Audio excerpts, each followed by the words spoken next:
और कोई कैसेट जो दे दिया जाता है वही वो बोलते हैं। बेचारे कभी होटवार पर बोलते थे, कैदी नंबर, कमरा नंबर और क्या क्या। मांझी साहब ने जो बात कही, उनको अपने नेता से पूछना चाहिए कि डोमिसाइल नीति बनी कब थी। हमको लगता है अपने निजी महत्वाकांक्षा में जब आप राजनीतिक निर्णय लेने लगते हैं, प्रशासनिक निर्णय लेने लगते हैं, तब आप कहीं ना कहीं डिरेल हो जाते हैं। पूरी सरकार है, पूरी सरकार जिनके नेतृत्व में सरकार चल रही है और जिनके नेतृत्व में शिक्षा मंत्रालय है, और ये पूरा जो रैकेट है वो पूरे लोग शामिल है ना। अब नीतीश कुमार जी कितना उसमें शामिल हैं नहीं हैं, अगर नहीं है तो वो इसकी जांच करा दें।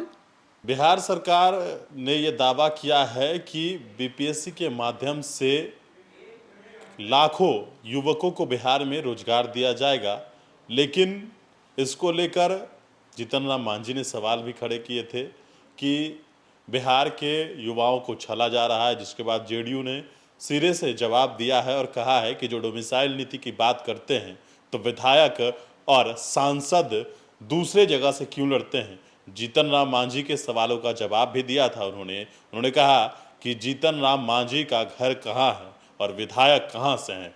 बात करेंगे, हमारे साथ उनके पार्टी के राष्ट्रीय प्रवक्ता श्याम सुंदर शरण हैं कि आखिरकार जीतन राम मांझी का घर कहाँ है और चुनाव कहाँ से लड़ते हैं, तो इसमें डोमिसाइल नीति की मांग क्यों नहीं करते हैं आप लोग। देखिए, जिनकी बात आप कर रहे हैं उनके अंदर मुझे लगता है कि खाली टेप रिकॉर्डर है, और कोई कैसेट जो दे दिया जाता है वही वो बोलते हैं। बेचारे कभी होटवार पर बोलते थे, कैदी नंबर, कमरा नंबर और क्या क्या। अब उनको दूसरा कैसेट लगा दिया गया है, और दुर्भाग्य है कि वो सवाल सब पर उठाते हैं, जवाब उनके पास नहीं होता है और अनाप शनाप बातें बोलने लगे हैं। एक तो हमको लगता है थोड़ा उम्र का असर हो गया होगा, और बाकी जो मन के विपरीत बात उनको लगातार बोलना पड़ता है, तो फोटो वोटो खिंचाने के लिए पीछे रहना पड़ता है। मांझी साहब ने जो बात कही, उनको अपने नेता से पूछना चाहिए कि डोमिसाइल नीति बनी कब थी और फिर उसको ख़त्म कब की गई। डोमिसाइल नीति जो है आपको इसी नीतीश सरकार ने बनाई और फिर इसी नीतीश सरकार ने हटाई। क्यों बनाया, क्यों हटाया, इसका जवाब दे दें। हमको लगता है अपने निजी महत्वाकांक्षा में जब आप राजनीतिक निर्णय लेने लगते हैं, प्रशासनिक निर्णय लेने लगते हैं, तब आप कहीं ना कहीं डिरेल हो जाते हैं। अब जब माननीय को प्रधानमंत्री बनने का ख्वाब जागता है, जब उनको देश घूमने का होता है, तब वो इस तरह की नीतियाँ लाते हैं, और जब वो ख्वाब टूट जाता है तो फिर बदल जाते हैं। डोमिसाइल नीति पर जो सवाल उठे हैं, आपने कभी उस पर कोई वार्ता नहीं की, अपने मन से जो हुआ वो कर दिया। आज पूरे बीपीएससी बहाली के दौरान आप जिस तरह के अभ्यर्थियों के आरोप हैं और उनकी जो परेशानियां हैं, उनको कोई सुनने वाला नहीं है। वो तो भला हो मांझी साहब ने इस सवाल को मुखरता से उठाया कि चीज़ें अब सामने आने लगी हैं, लेकिन नीरज कुमार जी को, जिनकी बात आपने की प्रवक्ता से, हम एक बात पूछना चाहेंगे कि डोमिसाइल नीति नहीं है। राज्यपाल की जो, अब तो उनको संवैधानिक चीज़ों की भी जानकारी लेनी होगी, ट्यूशन वगैरह पढ़ना पड़ेगा। राज्यपाल अपने प्रदेश में कहीं नहीं होता है, ये नीति है, ये सरकार की नीति है, दूसरे ही प्रदेश में हो सकता है। बाकी रहा सवाल विधायक का, विधायक जो है दूसरे राज्य में जाकर चुनाव लड़ेगा? लड़ सकता है क्या? कोई मुख्यमंत्री दूसरे राज्य में मुख्यमंत्री हो सकता है क्या? नीतीश कुमार जी जाके दूसरे राज्य के मुख्यमंत्री बन सकते हैं? ये उनको पता है कि नहीं है? और नहीं है तो जानकारी ले लें, कम से कम कुछ बोलने के पहले बड़बोलापन में कुछ से कुछ बोल जाना, किसी के पास बोल जाना, किसी के बारे में बोल जाना, उसके पहले जानकारी इकट्ठा कर लें।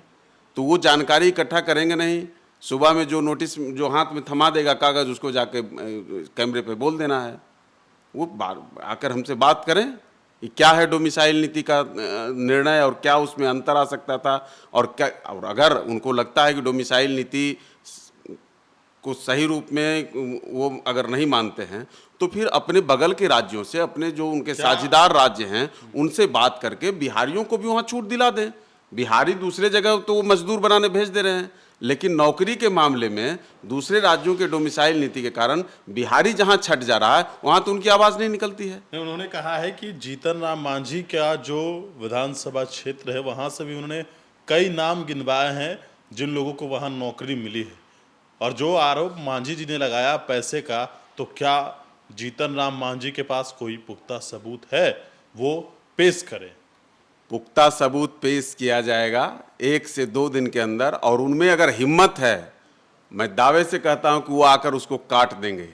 आपको लगता है कि आप ही सबसे ज़्यादा पढ़े लिखे हैं, आप दूसरे पर आरोप लगाते हैं कि यहाँ कोई आरोप नहीं लगाया गया, यहाँ सबूत है। और वो जिस तरह की बात कर रहे हैं, वो बिहार के उन बच्चों को एक तरह से कहिए कि धत्ता बता रहे हैं या उनके मुंह पे तमाचा लगा रहे हैं, जो जिनका पूरा जीवन, पूरा करियर वो चौपट कर रहे हैं। जो बच्चे दर दर की ठोकर खा रहे हैं, जिन्होंने पूरी मेहनत की और पूरा अपना तैयारी की, उनके ऊपर वो जिस तरह से वो लोग फर्जीवाड़ा कर रहे हैं। आज कह रहे हैं कि हमने इतने शिक्षक बहाल कर दिए। अब जो नियोजित शिक्षक थे, उन्हीं को आपने शिक्षक अभ्यर्थी में, मतलब ये नए बहाली में उनको शामिल कर दिया, 45,000 लगभग, और उसका भी आंकड़ा दे रहे हैं कि हम नौकरी दे रहे हैं। तो ये तो पूरा जालसाजी है ना, ये जनता को बेवकूफ़ बनाना है ना। तो ये तो घोटालेबाजों की पूरी तरह से, एक तरह से कहिए कि जमावड़ा हो चुका है। और पूरा, अगर उनके पास हिम्मत नीतीश है, कुमार घोटालेबाज हैं, यानी कि आप यही पूरी कह रहे हैं। सरकार है, पूरी सरकार जिनके नेतृत्व में सरकार चल रही है और जिनके नेतृत्व में शिक्षा मंत्रालय है, और ये पूरा जो रैकेट है, वो पूरे लोग शामिल है ना। अब नीतीश कुमार जी कितना उसमें शामिल हैं, नहीं हैं, अगर नहीं हैं तो वो इसकी जांच करा दें। लेकिन अगर मौन सहमति देंगे आप अगर खामोश रह जाएंगे, तो आपकी सहभागिता भी तो है। शिक्षा मंत्री जी रामचरितमानस का पाठ करते करते, कौन सा पाठ देखते पढ़ा रहे हैं बच्चों को, लोगों को दर दर की ठोकर खिलवाने पर मजबूर कर दिया। तो ये भी सवाल है, उन्होंने, नीरज कुमार ने यह भी कहा कि आप लोग क्या चाहते हैं कि जो बिहार से बाहर युवक अन्य राज्यों में काम कर रहे हैं, उनको वहाँ से हटवा दिया जाए, मार खिलवाया जाए, यही उनका सवाल है। अब नीरज जी जो बात कह रहे हैं, तो ये नीतीश जी से उनको पूछना चाहिए कि इसके पहले डोमिसाइल नीति जो बनी थी, तो उस समय क्या बिहार के बच्चों को बाहर कर दिया गया था? और अलग अलग राज्यों में डोमिसाइल नीति है कि नहीं है? कांग्रेस शासित राज्यों में है कि नहीं? छत्तीसगढ़ में नौकरी दिलवा देंगे बिहारियों को, झारखंड में वो डोमिसाइल नीति खत्म करवा देंगे, और भी जहाँ उनके जो साझा आज नए नए उनके जो दोस्त बने हैं, उनके राज्यों में जहाँ डोमिसाइल नीति है, उसको खत्म करवा देंगे। तो बिहार का बच्चा दूसरे जगह मजदूरी करने जाएगा, बिहार का बच्चा दूसरे जगह उद्योग फैक्ट्री चलाने जाएगा। यहाँ इन लोगों ने तो दोनों ने समाप्त कर दिया। आज मैं तो हैरान रहा कि श्री बाबू की जयंती में लालू प्रसाद जी जा रहे हैं फीता काटने, और वहाँ अखिलेश प्रसाद सिंह जी बोल रहे हैं कि आधुनिक बिहार के निर्माता श्री बाबू, जिन्होंने बरौनी में फैक्ट्री लगाया, तो पतरातू में लगाया, तो HEC बनाया, तो ये बनाया, वो सारा गिना दिया उन्होंने। लेकिन ख़त्म किसने किया? तो आज फीता उसी से कटवा रहे हैं, सोना का मुकुट उन्हीं को पहना रहे हैं, जिन्होंने श्री बाबू के कार्यों को पूरी तरह से समाप्त कर दिया, नेस्तो नाबूद कर दिया। हर जिले में बड़ी बड़ी फैक्ट्रियां नहीं, हर जिले में कहीं जूट फैक्ट्री था, कहीं चीनी मिल। आपको पता है कि 40 से ज़्यादा चीनी मिलें बिहार में थी, और पूरे भारत का चीनी उत्पादन का 30% केवल बिहार देता था। आज वो 3 से 4% रह गया। तो एक तरफ तो श्री बाबू के कीर्ति को नाश कर दिया इन लोगों ने, और इन्हीं लोगों से मुकुट भी पहनवाया जा रहा है, फीता भी कटवाया जा रहा है। तो ये तो बहुत विकट स्थिति है ना राज्य की। अराजकता और निरंकुशता के बाद अब कह लीजिए तो बेशर्मी की पराकाष्ठा है।